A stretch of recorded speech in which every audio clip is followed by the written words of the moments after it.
Maria Santos arrived at the concert hall every morning before the sun came up. She carried her mop bucket through the side entrance, the one near the loading dock that the performers never used, and she made her way through the long marble corridors in silence. The building was enormous, a grand performing arts center in the middle of the city, with high painted ceilings and walls lined with photographs of famous musicians who had graced its stage over the decades. Maria cleaned beneath those photographs every single day without stopping to look at them for too long. She had work to do, and time was never on her side. She had come to the United States from the Philippines 15 years ago with almost nothing except a small suitcase, a determined heart, and a daughter named Clara who was only 2 years old at the time. Life in Manila had been hard, and the promise of something better had pulled Maria across the ocean. What she found in America was not the dream she had imagined, but it was honest work, and she held onto it with both hands. She took the custodial job at the Hargrove Center for the Arts after a few years of working in hotels and office buildings, and once she started, she never left. The pay was steady, the hours were early, and the management treated her with basic respect, which was more than she could say about some of the other places she had worked. What Maria never expected was that the concert hall itself would become something much more than a place of employment.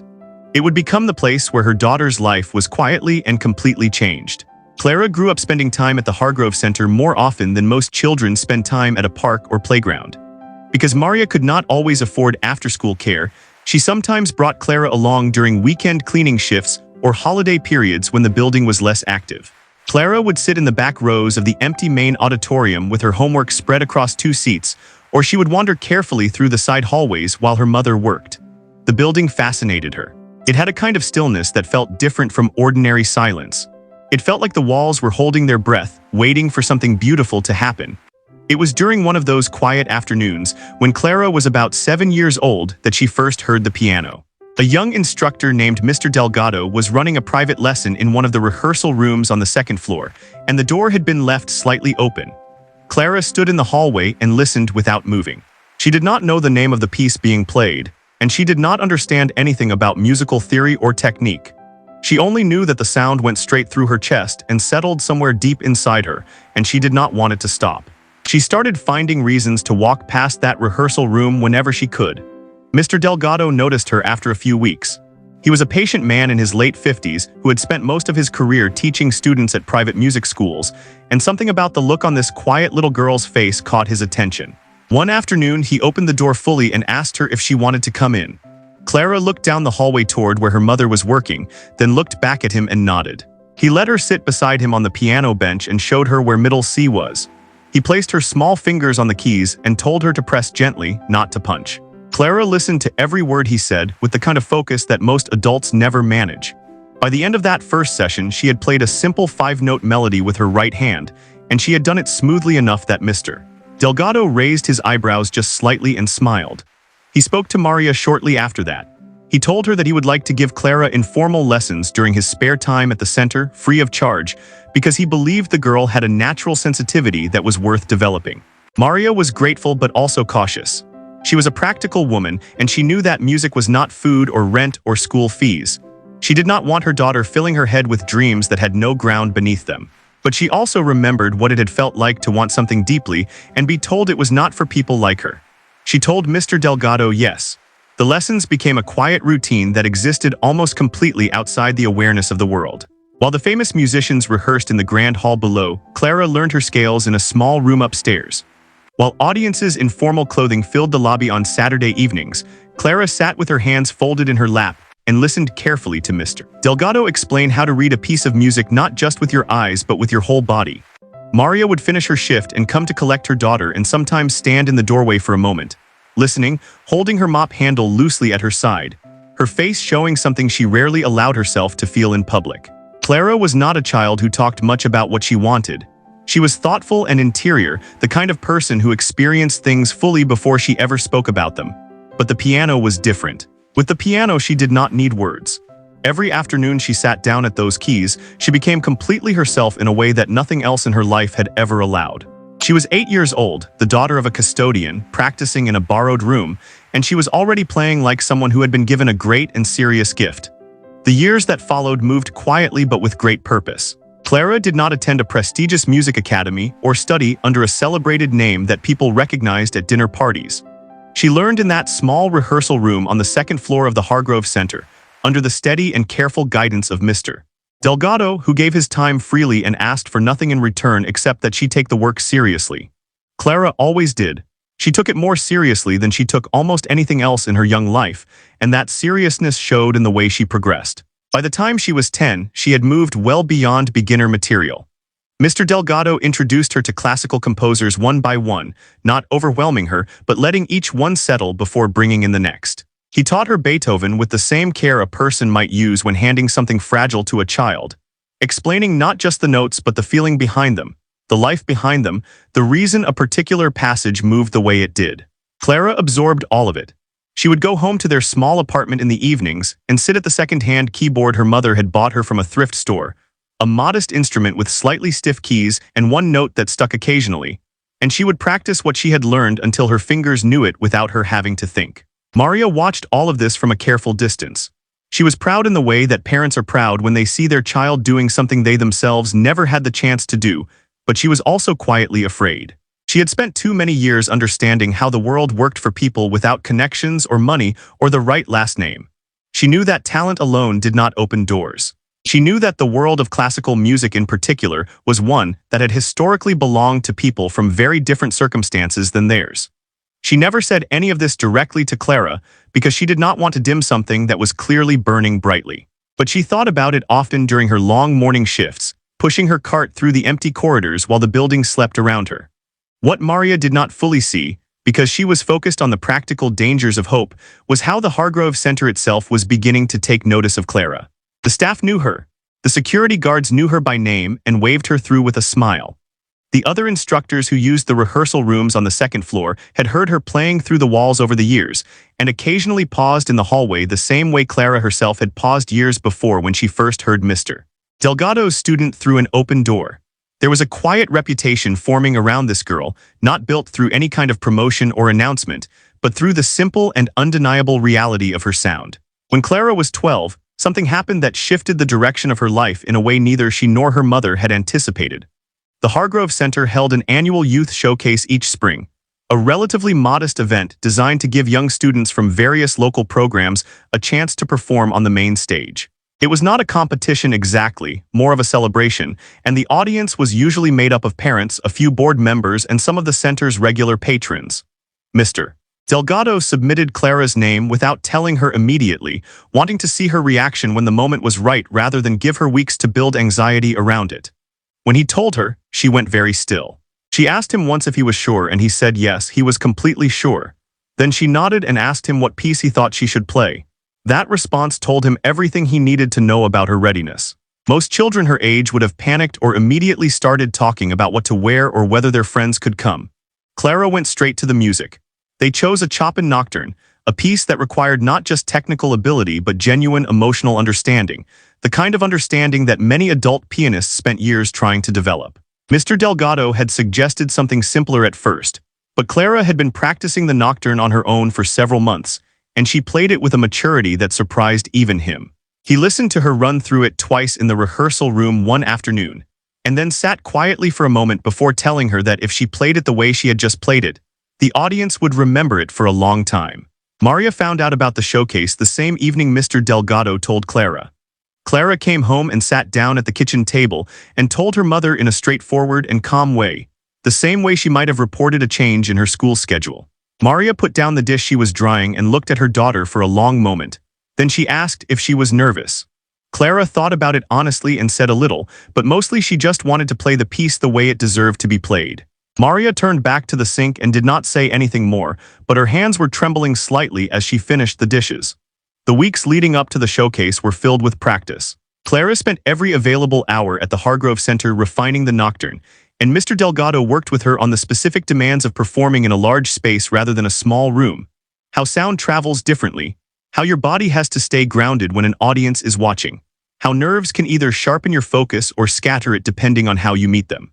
Clara listened to all of it and applied it with the same quiet discipline she had shown from the very beginning. On the evening before the showcase, Maria stayed late after her shift ended. She walked into the empty main auditorium alone and stood at the back, looking at the stage, the polished piano sitting at its center under soft overhead lighting. She had cleaned that stage hundreds of times. She had mopped around that piano, dusted the bench, wiped down the surface of the instrument with a soft cloth. She knew every corner of that stage the way she knew her own apartment. But standing there that evening, imagining her daughter sitting at that piano in front of a full audience, it looked entirely different to her. It looked enormous and alive and full of possibility in a way that made her press her hand flat against her chest for a moment before she turned off the light and walked back through the corridor to collect her things and go home. The morning of the showcase arrived with the kind of ordinary quietness that has no idea what it is carrying. Maria was up before her alarm, which was not unusual, but instead of moving through her morning routine with the efficient and practiced calm she had maintained for years, she sat at the kitchen table for a long time with her hands wrapped around a cup of coffee that went cold before she finished it. Clara was still asleep in the next room, and the apartment was completely still, and Maria sat there in that stillness thinking about the 15 years that had led to this single day. She thought about the airport in Manila, the way she had held 2-year-old Clara against her chest during the flight because the child had been frightened by the noise of the engines. She thought about the first apartment she had rented in America, a single room she shared with 2 other women from her church, and how she had kept Clara in a playpen in the corner and sung to her softly at night so she would not wake the others. She thought about the years of early mornings and aching feet and learning to navigate a country whose systems and rhythms were not built with people like her in mind. She had never once regretted coming, but she had carried the weight of the journey in her body every single day. And sitting at that kitchen table on the morning of her daughter's first real performance, the weight felt different. It felt like it was finally being asked to mean something. Clara woke up an hour later and came into the kitchen looking composed in the way that only she could manage, as though she had already made peace with the day before it had properly begun. She ate breakfast without being asked, washed her own dish, and then sat down at the small keyboard in the corner of the living room and played through portions of the nocturne slowly and deliberately, not running it from start to finish, but working through the specific passages that required the most care. Maria watched her from across the room and said nothing. There was nothing to say that the moment did not already contain. They arrived at the Hargrove Center in the early afternoon. The staff greeted Clara warmly, several of them stopping to wish her well with a genuine affection that reminded Maria of how long this place had been part of their lives. The security guard at the side entrance, a large, quiet man named Gerald who had known Clara since she was small enough to reach only his elbow, gave her a slow nod and told her she was going to be just fine. Clara thanked him and meant it. Backstage, the atmosphere was a mixture of nervous energy and careful preparation. There were several other young performers in the program, students from local music schools and community programs, some of them accompanied by instructors in formal attire carrying sheet music and offering last-minute encouragement. Clara sat apart from the activity with Mr. Delgado beside her, not reviewing anything, just sitting quietly. He had told her the week before that when the day arrived, her job was not to practice anymore. Her job was to trust everything she had already put into the music and let it come through her without interference. She was doing exactly that. The auditorium filled steadily as the evening approached. It was a larger crowd than the showcase typically drew, partly because several board members had brought guests, and partly because word had moved quietly through the center's community that there was a young pianist on the program worth hearing. Maria sat in the 4th row in a dark blue dress she had bought secondhand and pressed carefully the night before. She sat with her back straight and her hands folded in her lap, and her face carrying the specific expression of a person who is trying very hard not to show how much something matters to them. The earlier performances were pleasant and well received. A young violinist played with impressive technical control. A small ensemble of teenage musicians performed a piece they had arranged themselves, and the audience applauded with genuine warmth. The evening moved forward in a comfortable and celebratory rhythm, and then the program announcer stepped to the microphone and introduced Clara. He said her name and gave a brief description of her background, that she was 13 years old, that she had studied at the Hargrove Center under the guidance of Mr. Delgado, and that she would be performing a nocturne by Chopin. What he did not mention, because it was not the kind of thing that appeared in a program biography, was where she had come from and what it had taken to get her to that bench. The audience did not know about the cleaning cart in the corridor, or the second-hand keyboard with the sticky key, or the years of practicing in a borrowed room, while her mother worked the floors below. They knew only her name and the composer and the piece. Everything else was about to speak for itself. Clara walked onto the stage and the auditorium went quiet in that particular way that large rooms go quiet when something commands attention without demanding it. She was small for her age, neatly dressed, her dark hair pulled back simply. She walked to the piano bench with a steadiness that people in the audience would later describe in different ways. Some called it poise, some called it focus. One older patron who had attended performances at that hall for 30 years would later say that she walked like someone who already knew what was about to happen and had accepted it completely. She sat down, adjusted the bench slightly, placed her hands in her lap for just a moment, and then raised them to the keys. What came out of that piano in the next several minutes was not what most people in that room had been expecting. It was not merely competent or impressive for her age. It was something that reached past the usual vocabulary people use to describe a young musician performing a difficult piece. The nocturne moved through the auditorium with a quality of feeling that seemed to come from somewhere beyond technique, as though the music had been waiting inside her for years and had finally found the room large enough to fill. The phrasing was unhurried and deeply considered. The quieter passages carried a kind of ache that made several people in the audience look down at their hands without knowing why. The building's swells rose and released with a natural authority that had nothing forced about it. Maria did not move for the entire performance. She sat in the fourth row with her hands still folded in her lap and her eyes fixed on her daughter, and at some point during the middle section of the nocturne, without planning to and without fully realizing it was happening, she began to cry. Not dramatically, not in a way that drew attention, but steadily and quietly, the way a person cries when something they have been holding for a very long time is finally allowed to set itself down. When the last note ended and its sound faded into the high ceiling of the auditorium, there was a brief moment of complete silence. Then the applause began, and it was not the polite and measured applause that had followed the other performances. It started in the front rows and moved backward through the hall like a wave finding its shape. And people began to stand, not all at once but in a spreading motion, one person rising and then another beside them and then the row behind, until the majority of the audience was on its feet, and the sound in that beautiful old building was full and generous and real. Clara sat at the piano for a moment without turning around, her hands resting on the keys, and then she stood and faced the room, and the look on her face was not triumph exactly, but something quieter and more complete than triumph. The look of a person who has done the thing they were meant to do and knows it without needing anyone to confirm it. The applause that filled the Hargrove Center that evening did not simply fade when the showcase ended.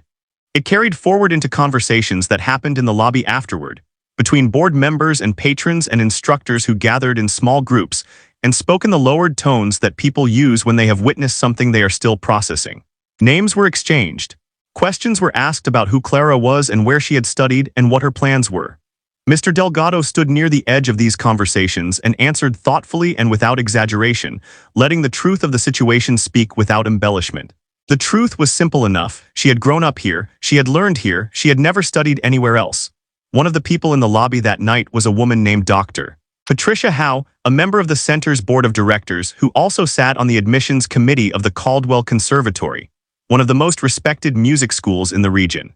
She had attended the showcase as a matter of professional routine and had not expected to leave thinking about anything in particular. She left thinking about Clara. She found Mr.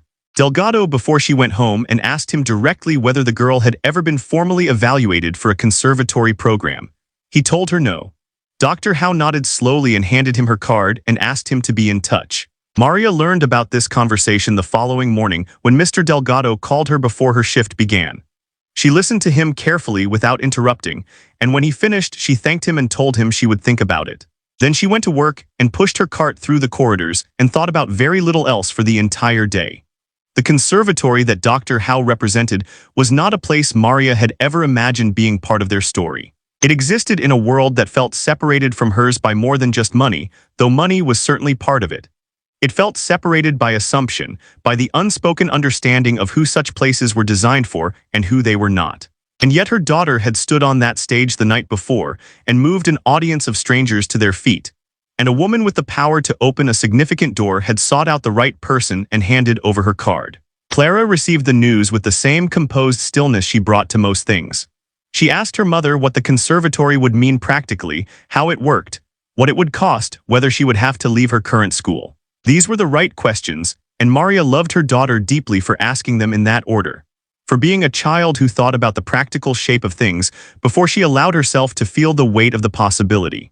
They sat at the kitchen table together that evening, and Maria told her everything she knew, which was not much, and promised to find out the rest. The process that followed took several months and involved more paperwork and more phone calls and more careful navigation of unfamiliar systems than Maria had resources or experience to manage easily. But she managed. She contacted Dr. Howe's office and was connected with the conservatory's outreach coordinator, a young man named Stephen who turned out to be patient and genuinely helpful. He explained the full scholarship program that the conservatory maintained for exceptional students from underserved backgrounds, a program that covered tuition and materials, and in some cases provided additional support for transportation and related costs. He told Maria that based on what Dr. Howe had described, Clara would need to audition formally, and that the audition panel would make the final determination, but that the interest from the board level was not something that happened casually. Clara auditioned on a Tuesday morning in March. She played two pieces, the Chopin Nocturne and a shorter Bach prelude she had been working on with Mr. Delgado in the month since the showcase. The panel of 3 evaluators sat at a long table and took their notes and gave nothing away through their expressions, which was standard practice, and which Clara accepted without attempting to read anything into it. She played the way she always played when she was at her best, completely present, completely honest, not performing for the panel, but communicating through the music the way she had learned to do in a small rehearsal room upstairs from where her mother cleaned floors. The acceptance letter arrived 6 weeks later. Maria was at work when Clara called her, and Maria stepped into a supply closet off the main corridor and closed the door and listened to her daughter read the letter aloud over the phone. When Clara finished reading, neither of them spoke for a moment. Then Maria said her daughter's name once softly and Clara said yes, and that was the entire conversation. It was enough. The life that opened up for Clara at the Caldwell Conservatory was one that she entered with the same groundedness she had carried since childhood. She was not overwhelmed by the new environment or intimidated by the other students, many of whom came from backgrounds of formal training and private instruction and families who had prioritized music for generations. She was different from them in ways that were visible and ways that were not, and she did not try to hide the difference or apologize for it. When other students asked where she had studied, she told them honestly. When they asked what her parents did, she told them that too. She had never been ashamed of her mother's work, and she was not about to begin. What Clara brought to the conservatory that her classmates recognized quickly was not just technical ability, but a quality of emotional depth that is genuinely rare and cannot be taught through conventional instruction alone. Her teachers noted it formally in their early evaluations and informally in the conversations they had among themselves. She heard music the way people who have spent years listening in quiet rooms learn to hear it, not as a series of notes to be executed correctly, but as a living thing that carries feeling across time and asks something real from the person who gives it voice. Mr. Delgado attended her first conservatory recital the following spring and sat near the back of the hall and watched her perform a full program to an audience that included faculty and visiting musicians, and a number of people who paid serious attention to the emerging generation of classical performers. When she finished, and the room responded with the kind of sustained and genuine appreciation that signals something beyond ordinary accomplishment, he sat for a moment without clapping, not because he was unmoved, but because he was too moved to lift his hands. Then he clapped along with everyone else, and his face held an expression that had nothing complicated in it at all. Maria continued working at the Hargrove Center. She had been offered different jobs over the years and had always stayed, and she stayed still. The corridors she cleaned every morning were the same corridors her daughter had wandered as a small child, pausing outside a rehearsal room door to listen to something she had never heard before and feeling it settle somewhere permanent inside her. Maria knew every inch of that building, and she moved through it with the quiet authority of someone who understands that important things happen in places that the world does not always think to look. She had raised her daughter in the margins of a grand institution, and her daughter had walked through it and onto its stage and shown everyone in the room what was possible when a person is given time and space, and someone willing to open a door. Clara Santos went on to perform in venues that Maria had never visited and could not always travel to. But every time Clara sat down at a piano before an audience, regardless of the city or the hall or the occasion, she carried with her the specific silence of an empty auditorium on a weekday afternoon. The sound of a mop bucket being wheeled down a marble corridor, the feel of a rehearsal room that was borrowed but never felt that way, and the memory of a woman who pressed her hand flat against her chest in the dark, and then turned off the light and went home to make sure her daughter was ready for what was coming.